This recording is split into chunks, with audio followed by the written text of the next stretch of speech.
welcome to season 2 of the NT Recap. Thank you for joining us.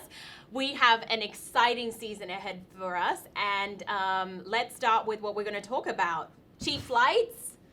We're also going to be talking about scooters. Should they be banned? Yes, I'm bringing it up again. And we're talking about our NT taxpayers paying for Asian groceries. A serious issue, actually. We're also going to be introducing a new national segment where we talk hot topics of national concern. But before we get into it, welcome back, Sinclair Hunt. Thank you. Good to be back, Sophia. Thank you very much. Nice to see you. And making his debut on the NT Recap, Mr. Thomas Mayer. It's so good to have you. I'm excited to be here. Great. Well, I want to get you guys' opinion on this first topic. So the federal government announced cheap flights, half-price flights, 800,000 of them approximately, to destinations to encourage Australians to travel domestically, ultimately to help prop up the tourism sector. So Uluru was on the list, Alice Springs was on the list, but Darwin was originally not on the list. This is the list in front of you that's on your screen about all of them that are currently on there. But did you hear about this? Yeah, I thought it was crazy that Darwin wasn't on there to begin with. I mean, what a great destination this is, and we need the tourists here, and but it's great that it's there now, and it'd be great for Darwin. Yeah, I mean, a place like Darwin is so reliant on tourism, really needs that input from external people, and some of those other smaller places down south as well. So a place like Alice Springs as well is less of a population, relies on their tourism a lot. Did you hear what happened, how it got on the list? It was quite funny. So the federal minister, Dan Tien, announced on local radio, Darwin is on the list. Everyone was like, oh, is Darwin on the list? Then the NT tourism person, Natasha Files, was like, nope, Darwin is on the list. When contacted, the PM and the deputy PM's office was like, no, what are you talking about? Darwin is not on the list. And so it was a big schmozzle, I think. So a couple of angry phone calls changed that, or? I think so. I think so. It was quite interesting. But I mean, I think it's good also in the lead up to dry season that this is happening. Definitely. And I think Qantas also announced with Alliance that it would be doubling flights between Adelaide and Darwin, and Adelaide and Alice Springs, and Darwin and Alice Springs. So all of that's really good. This is great, so people in Darwin can get out of here and travel as well, and visit family and all those things. So It's always been pretty steep for prices up here, people travelling anywhere. Like the price of usually been pretty steep, so this is going to be good for the economy, good for Darwin people. Have you travelled? Not much lately. It's probably the safest place in Australia at the moment, so probably good to stay here and tell everyone else to come here and visit. So your plan is to get everyone here rather than you go anywhere? Yeah, I think so. Okay, well, let's move to our next topic, because I feel like everyone from down south who's coming up here, as you say, Sinclair, will probably want to know about the new scooter rules. I am an anti-scooter person. I have made it clear before. But there are new rules around safety, because I think the viral videos went out about, people smashing their faces, but it was a nightmare. But the rules are now, I think there are slow zones in certain places. There are no-go zones. I think you can't scoot down Mitchell Street after 7 p.m. Originally it was 8 p.m. at nighttime. I think you also can't park your scooter outside of certain nightclub venues, whereas before you could. What is your opinion? I think everybody knows somebody that has been injured on a scooter, like I know someone who broke their ankle. I mean, but I don't think they should be banned. I disagree that they should be banned. I think they're great, people getting around town easily, less cars on the road. Yeah. It just makes sense that when you start off with something, there has to be, it has to evolve to make things safer, and it's not a bad thing. Yeah, unfortunately, common sense isn't so common anymore. So people have a couple of drinks, and they might be liquored before 7 p.m. shutdowns. But do the right thing, wear a helmet, obey the rules. But those lines have to be well defined about the rules before people think about going out and using them. I think rules are well defined. It's just when people are drunk, rules just go out the window. What are rules when you're drunk? I don't know how the app works. I've never actually used it, but I mean there must be a way where in some areas the scooters can't work in that area, Yeah, or they it actually is. shut them down Yeah. completely. So 'cause- that's what the new rules are going to be about. But Yeah. I feel so. One of the I think concerns was that businesses in Darwin are going, hey, we are having to deal with these injured people outside of our businesses all of the time and provide first aid and assist these people and all of those types of things, and when it's not their responsibility. So I guess the new rules are hoping to make people walk to a different location, but drunk people still walk. They're still going to walk. Anyway, I'm an anti-scooter. That's just my opinion. Yeah, I suppose, I mean, we should see how these rules go, and hopefully it minimises the amount of injuries. But you can't control people being silly completely, and there's still going to be accidents. So you got to weigh up if it's worth it for business as well, and people getting around and doing things. Yeah. Well, let's move on to one of our next topics, which is so you can talk about this one. You might be all over it. That 40,000 megalitres of water that has been given a license to extract water for agricultural purposes. Yeah, I think it's disgraceful. I mean, why would we give, the what people need to survive, water for free, to companies, water is so precious, and especially with climate change, they reckon it's going to get dry. I mean, we've had a great wet season this wet season, but I think it's a real problem. And when I was talking about this with my wife this afternoon, and my son overheard us, my 9-year-old son, and he was like, "What? This is crazy." And if a 9-year-old kid can get that, you shouldn't give 40,000 megalitres of water to a company for free. I mean, surely, government's got to have better sense than that. Yeah, I mean, the water's, it's not going to last forever. Like, that's bottom line, we've got to look after the country, we've got to look after the people, got to look after the animals. It's a bit different if it's like a solar farm, say, that's the sun, that's not going anywhere anytime soon. It's not going to empty out, is it? There's no water table Well, hopefully there. not. So, so this is what's on your screen. So this is the spot where they want to take the water from. It's 40,000 megalitres. I think it's the biggest water license that's been ever granted. I think there's an appeal period of about 30 days where you can oppose it, but the water is going to be extracted from underground aquifers and then go to watering crops. I think they were talking about even some hay and vegetables, rock melon and stuff like that. 70% of it is going to be exported to Asia. And what I find fascinating is not only the environmental aspect, is that the territory don't have a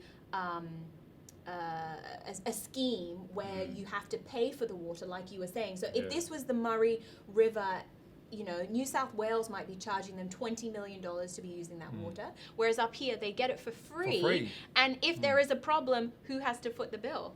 The NT taxpayers. Yeah, that's right. Yeah, it's a valuable resource. It's got to be worth something, and you just don't give. So I feel like this blends itself to the environmentalists as well as the people who are more economically minded to be like, this is probably not a smart thing. That water goes somewhere, right? I mean, you've got the water basin. That I mean, there must be something that water does in our environment, and to take that water away and put it into stuff that you're going to send overseas, it's got to affect the nature of balance of nature. Yeah, totally. Well, another hot topic that's making headlines at the moment, which is of national concern, is the Indigenous deaths in custody.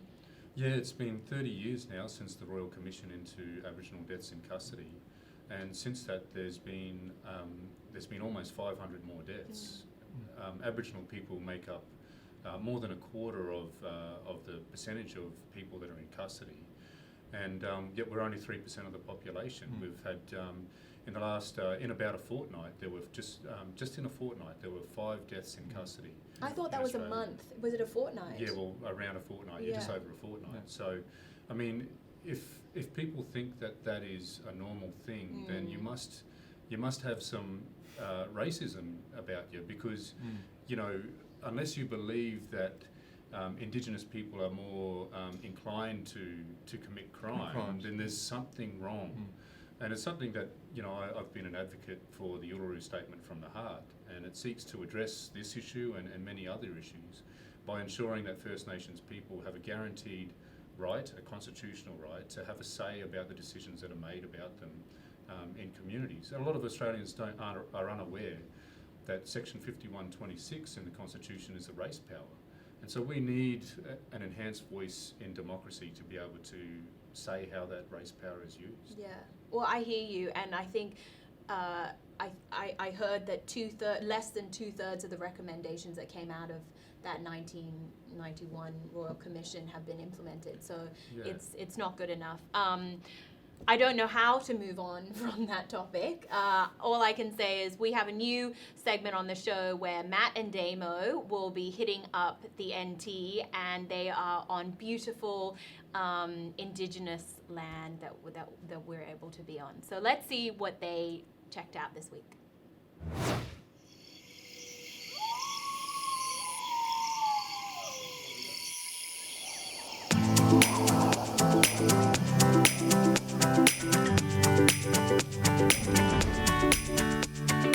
So something you might not know is the old dirt road from Berry Springs into Litchfield National Park is now 100% sealed. It's a beautiful smooth drive, it saves you a lot of driving time, and the scenery is still stunning. Mate, check out all these koalas, man. Nice! Litchfield National Park is 100 kilometres southwest of Darwin. It covers around 1,500 square kilometres and each year attracts over 260,000 visitors. So Matthew and I are here at Bewley Rockhole, and it is Unbelievable. But there's one little secret about this place. You got to get here early and beat the crowds, because as soon as that sun comes up, this place gets busy. It is very popular with the locals, and it's not hard to see why.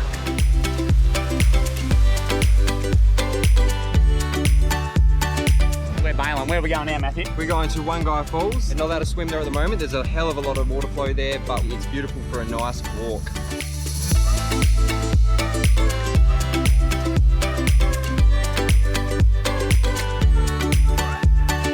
I've got golden orb weavers here. They're one of the largest spiders we have in Australia, but they have a beautiful golden web that glows like actual gold, like it's been touched by Midas. They're a beautiful species to look at and also to photograph.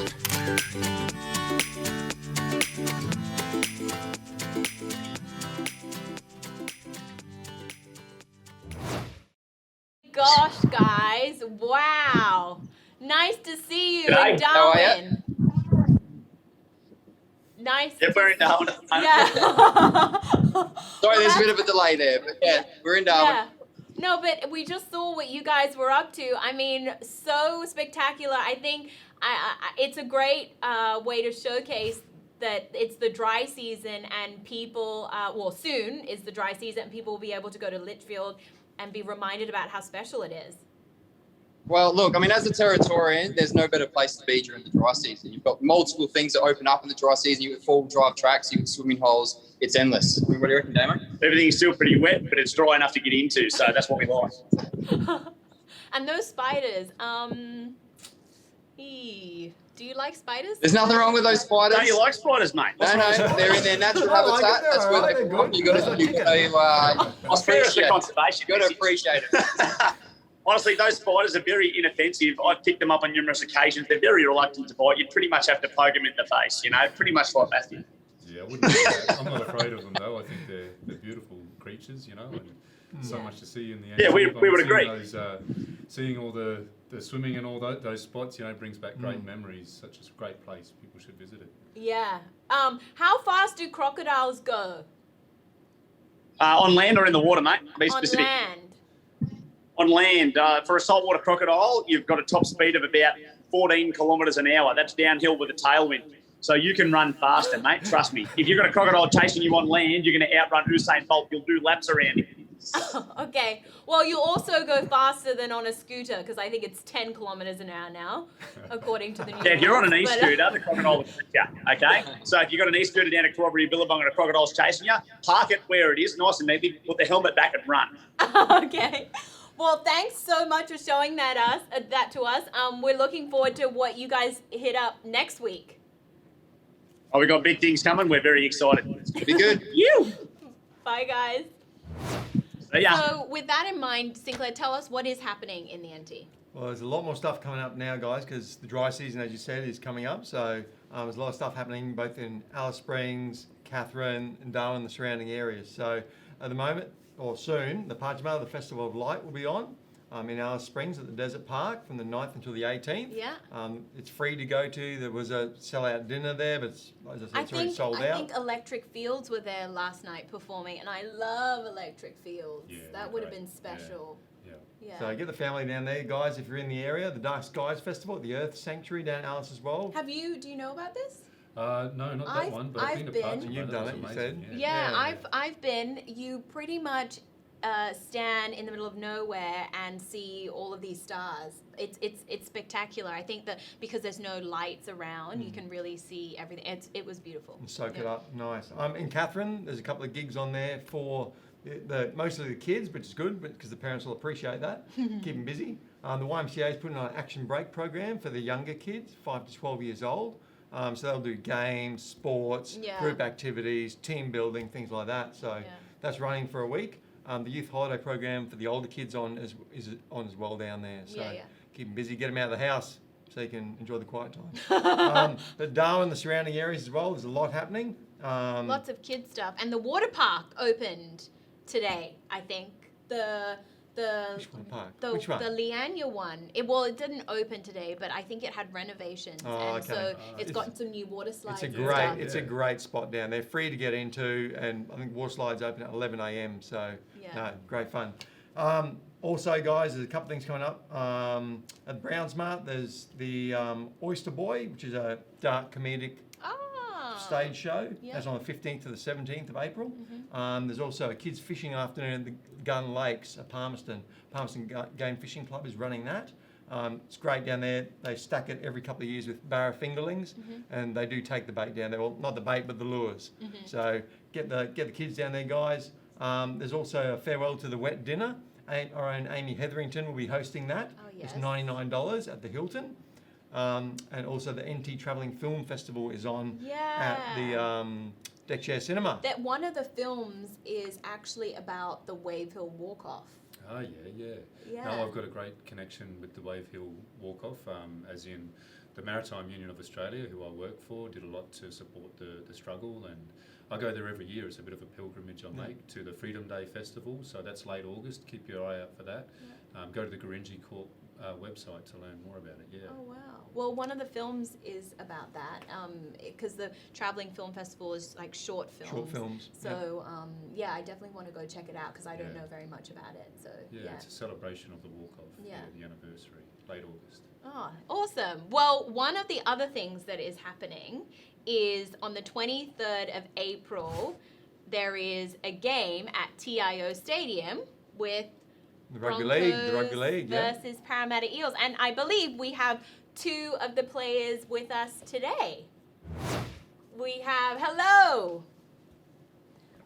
Jake Turpin from the Broncos and we have Tom Opacek from the Eels. How are you guys?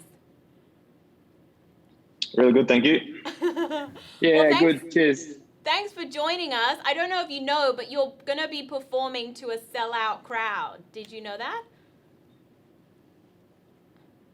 Sounds good anyway.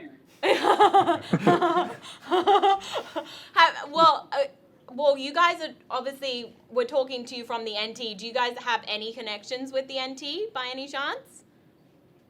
I was just talking to Tommy there before. I've never actually been to the NT, so I'm really looking forward to it though. Well, we thought that we would play a game with you guys. Obviously, you'll have a connection with the NT when you get up here, but in the lead up to it, because, Broncos, you kind of need the fan support right about now. And Territory Eels, That was low. And Territory Eels, or also Parramatta Eels, you guys, you're our team until 2022. So we thought we'd play a game with you about who the crowd should get behind for the game on the 23rd. So the rules are, we'll ask you some questions, and then you'll just have to say Bronco or Eels if you want to answer. And at the end, we'll then decide who should be the Territories team. Sound like a plan? Wait, let's do it. Okay, cool. So, go first. I'll kick it off. Yep. All right. I won the coin toss. So I'll take the kick. So, guys, first question will be around the Larrakia people, who are the traditional owners of the land here. So, our question is, how do you spell Larrakia? Broncos. Bronco. Did you just say Bronco, Tom? You know you're actually playing for the Eels now. So I guess that's Jake's turn to He said Bronco. He's going. All right. We'll take Go on, mate. Terps' answer first. Give it a go, Jake. Can I get the word one more time? All right. Larrakia. L-A-R-K. No. Wrong. Good try. Yeah. Tom, go. L-A-R-R-I. Oh, wrong. Hey. Good try. Oh, it's a tough one. Larrakia. Good try though. Okay, my question. So, which is a suburb in Darwin? Moyle, Boyle, or U Potty Pot Pond? Eels. Go, Tom. Was it Moyle? Yeah, that is it. Well done. Yay. So one. Thank you. First blood. Okay, you're on the board. Okay. My turn. Yeah, go. Okay, guys. Does the croc population in the NT exceed the human population? Bronco. Oh, go. Go, Jake. Yes. The answer is no. The human Come on, mate. population is 245,000 and the croc population is around 100,000. Thank goodness, because I think then there would be no one living up here otherwise. Okay, Sinclair, do you have another one? All right, guys. Yep. So, what is a Humpty Doo? Don't all jump in at once, boys. Got no idea. Someone have a crack. Tell me, you got it. Tom will have a crack. A pub. Well, technically it is a Yeah, I pub. think we should give that. So That's I probably feel the like- biggest thing out there. We should give him that point. It's actually a suburb, but it's got a Humpty Doo. it's got a pub. Yeah. Yeah. So we'll give So it it's to called you. the Humpty Doo. Yeah. I'll take it. Come on, Jake. You need to get on the board. Okay. So, you go. Okay. In rugby league in the local comp here in the Northern Territory, is the Palmerston team, is the Palmerston team Raiders, Sharks or Bears? Bronco. Go. Go, Jake. Bears. Oh, No, so wrong, close. brother. It's the Raiders. Okay, last Killing one. it. You guys are doing well. Okay. What name our chief minister? Okay. Go on, mate. Get on the board. Go on. Mate, I'll embarrass myself. Okay, if you don't know, we'll give you a hint. Is it Scott Morrison?